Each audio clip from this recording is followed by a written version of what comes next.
नंदुरबार जिल्ह्यातील घरकुलांची सद्यस्थिती जाणून घेतली। आखज जिल्हा परिषदेच्या यहामोगी सभागृहात अक्कलकुवा अक्राणी विधानसभा मतदारसंघाचे आमदार आमशादादा पाडवी, विधानसभेचे आमदार चंद्रकांत रघुवंशी, शहादा तळोदा विधानसभा मतदारसंघाचे आमदार राजेश दादा पाडवी यांनी जिल्ह्यातील घरकुलांची सद्यस्थिती जाणून घेतली। यावेळी अक्कलकुवा तालुक्यात येत्या 3 दिवसात 2000 घरकुलांचे उद्दिष्ट पूर्ण करून लाभार्थ्यांना हप्ते टाकण्याविषयी सूचना देण्यात आल्या। यावेळी शबरी, रमाई व पंतप्रधान आवास योजनेअंतर्गत कर्मचारी कामात हलगर्जीपणा करीत असल्याने लाभार्थ्यांना त्रास होत असून लवकरात लवकर सर्व घरकुलाचे हप्ते टाकण्याविषयी सूचना देण्यात आल्या। तसेच दर महिन्याला आमदारांच्या अध्यक्षतेखाली घरकुल योजनेचा आढावा घेतला जाणार असल्याचे सुद्धा सांगितले।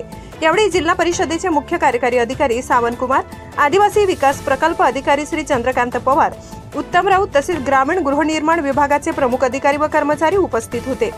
न्यूज 18 महाराष्ट्रासाठी मुख्य संपादक विश्राम माऊची, शहादा। काय करत होते अधिकारी? शबरी क्लिअर झाली पाहिजे ना। काय करत होते अधिकारी ते उत्तर द्या आणि नाही की याच्यावर कारवाई करा। आपले लोक काय पाहतात हो, शहरी तो शहरीचं मात्र यादी फक्त नंदुरबार जिल्ह्याला मंजूर झाली आहे का?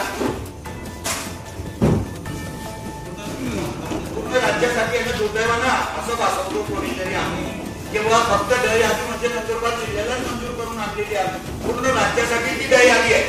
पूर्ण राज्याला टार्गेट दिलं आहे। डळ यादीमध्ये म्हणजे सर्वसाधारण सभेमध्ये ग्रामपंचायतीने मान्यता दिलेली आहे त्यांना, जनरल मीटिंग में ग्रामपंचायतची, आणि त्याच्यानंतर डळ यादी पूर्ण महाराष्ट्रभर आहे।